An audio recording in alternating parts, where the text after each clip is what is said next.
It's okay, it's okay.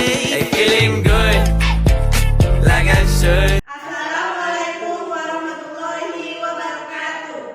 Kami dari kelompok 1 akan mempresentasikan hasil diskusi kami mengenai film Polifera. Namun sebelum masuk ke pembahasan, kami akan memperkenalkan diri kami terlebih dahulu.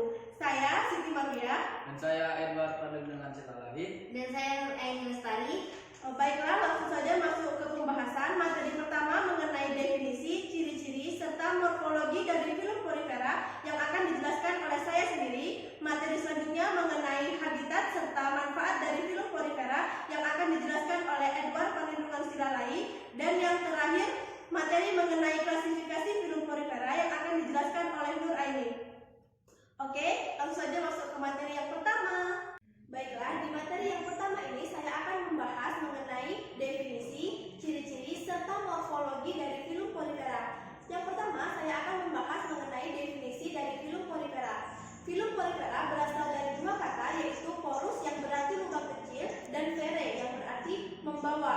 Jadi, film Polifera berarti hewan yang berpori. Karena tubuhnya yang berpori, film Polifera ini sering juga disebut dengan hewan spons. Bentuk dari film Polifera itu sendiri beraneka ragam. Ada yang berbentuk menyerupai tabung, mangkuk, dan ada juga yang berbentuk seperti tumbuhan. Warnanya juga beraneka ragam dan dapat berubah-ubah. Film Polifera ini merupakan salah satu dari anggota animalia yang memiliki bentuk tubuh primitif atau hewan yang memiliki bentuk tubuh paling sederhana. Selanjutnya saya akan membahas mengenai ciri-ciri dari film Polifera. Film Polifera ini memiliki ciri-ciri yang sangat khas, yaitu tubuhnya yang tersusun atas banyak sel atau disebut juga dengan multiseluler, namun tidak memiliki jaringan, organ, ataupun sistem organ. Seluruh permukaannya berpori dan berbentuk bulat pipih menyerupai tumbuhan, namun ada pula yang berbentuk seperti tabung dan mangkuk. Struktur tubuh dari film Polifera ini tersusun atas zat kapur atau kalsium karbonat, kemudian tersusun juga atas silikat dan serabut spongin atau zat kapur. Film Polifera tidak bergerak aktif, tidak memiliki sistem peredaran darah, tidak memiliki sistem saraf, namun memiliki sistem pencernaan yang intraseluler. Film Polifera tubuhnya bersifat asimetris atau simetris radial karena tersusun atas dua lapisan lembaga, yaitu ektoderm yang terletak di bagian luar yang berhubungan langsung dengan lingkungan luar, dan juga terdapat lapisan lembaga endoderm yang terletak di bagian dalam yang berfungsi untuk membatasi rongga-rongga bagian dalam. Film Polifera ini termasuk ke dalam salah satu jenis animalia yang bersifat primitif atau hewan yang memiliki bentuk tubuh sederhana. Film Polifera ini juga dapat berkembang biak dengan dua cara, yaitu yang pertama secara aseksual dengan cara pembentukan tunas dan juga dengan cara gamul atau butir telur, dan dapat pula secara seksual menggunakan fertilisasi internal, yaitu peleburan sel kelamin jantan atau sperma dan juga ovum, sel kelamin betina. Oke, selanjutnya saya akan menjelaskan mengenai morfologi atau struktur tubuh dari film Polifera. Seperti yang kita ketahui, film Polifera merupakan hewan yang berpori. Pori-pori pada film Polifera diberi nama dengan ostium. Ostium ini terletak di seluruh bagian tubuh dari film Polifera. Ostium tersusun atas saluran-saluran kecil yang bermuara pada rongga pusat atau rongga tubuh yang disebut dengan squamosal.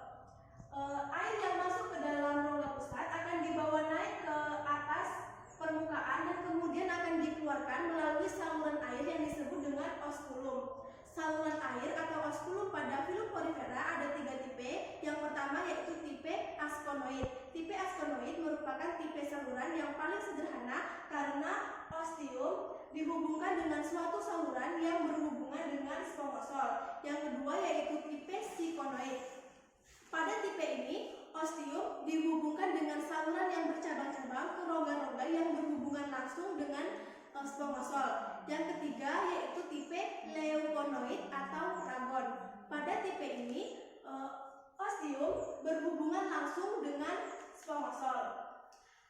Film hewan diplobastik atau hewan yang memiliki dua lapis sel, yaitu pinakosit dan juga koanosit. Pinakosit merupakan lapisan sel yang terletak di bagian luar tubuh dan berfungsi untuk melindungi seluruh organ dalam pada filum porifera.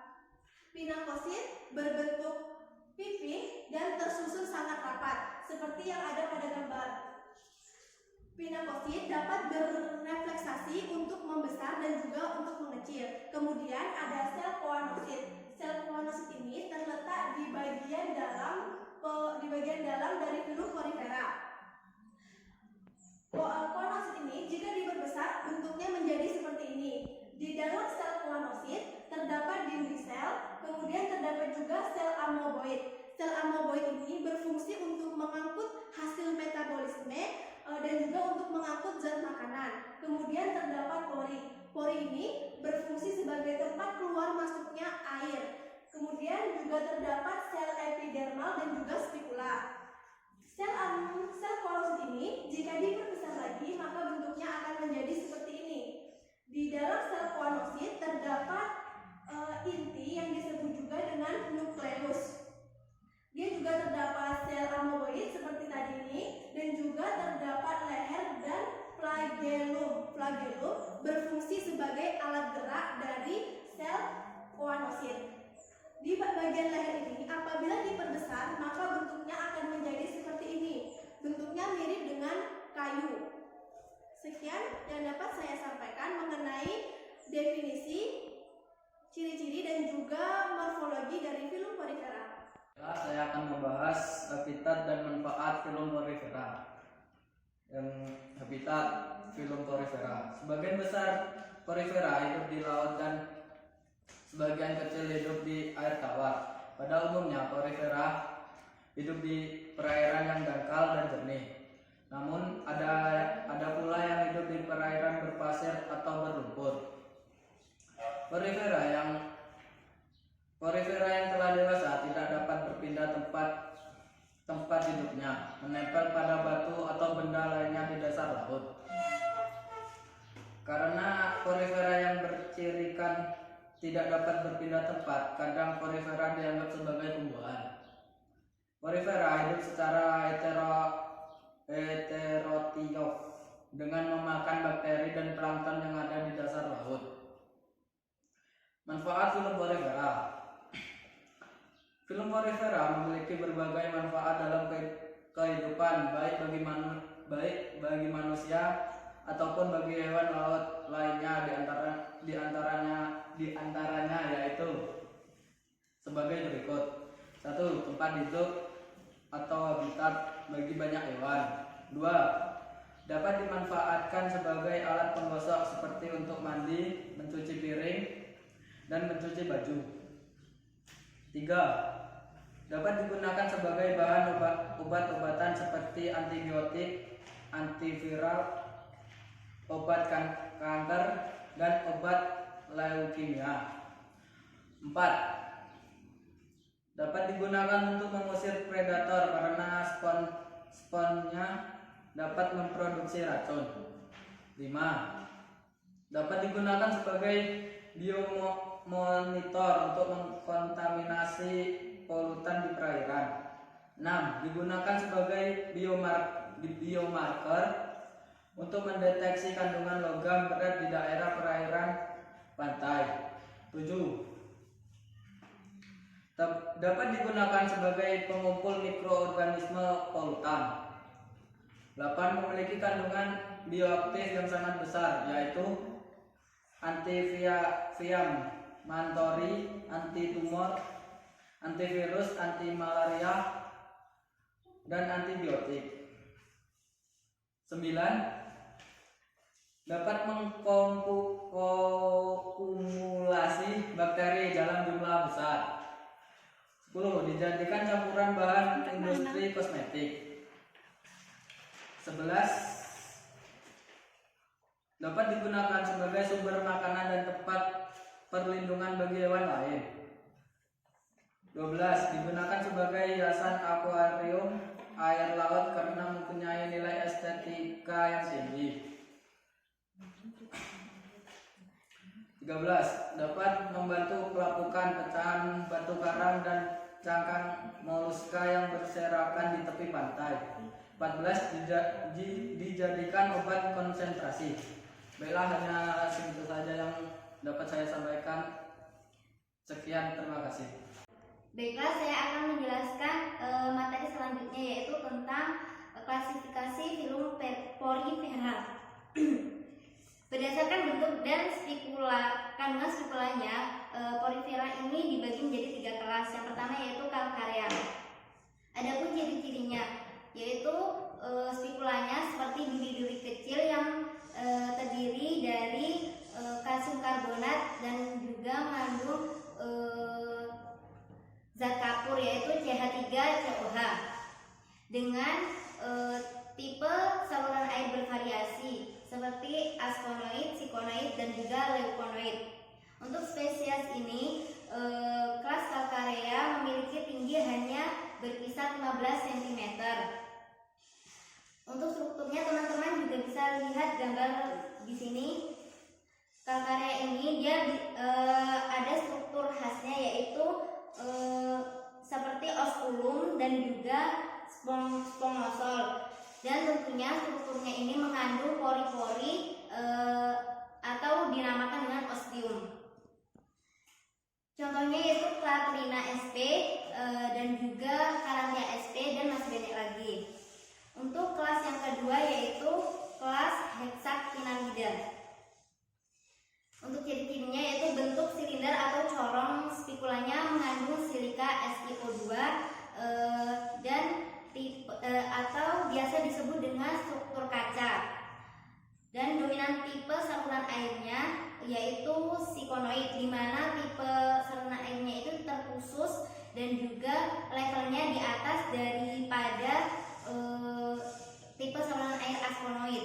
Jadi strukturnya ini lebih kompleks atau rumit dari tipe askonoid. Dan untuk tingginya sendiri, Hexactinellida ini bisa mencapai 90 cm. Contohnya yaitu Euplectella aspergium, Peronema sp dan juga Hyalonema sp. Selanjutnya yaitu kelas yang ketiga. Jadi yaitu Demospongia. Jadi Demospongia ini merupakan kelompok terbesar dengan jumlah spesies yaitu 90% dari 100% jumlah porifera yang ada. Tipe kanal atau tipe saluran airnya yaitu likonoid. Jadi teman-teman bisa lihat dengan struktur yang rumit ini tentunya memiliki tipe saluran air yang rumit pula. Dan selain itu struktur Demospongia ini ada yang tersusun dari serabut-serabut spongin saja, dan ada juga yang tersusun dari serabut spongin dan juga campuran dari silika. Tingginya bisa mencapai 1 meter, 1 meter dengan kedalaman yang bisa kita temukan 45 meter di bawah permukaan air laut. Walaupun kita juga bisa menemukan beberapa jenisnya ini di air tawar. Untuk contohnya yaitu Euspongia, Kalispongia sp dan masih banyak lagi. Mungkin itu saja yang bisa saya sampaikan. Terima kasih dan Baiklah, hanya itu materi mengenai film porifera yang dapat kami sampaikan. Semoga bermanfaat dan mohon maaf atas segala kekurangan. Kami akhiri. Assalamualaikum warahmatullahi wabarakatuh. Hey, feeling good, like I should. When in dark, walk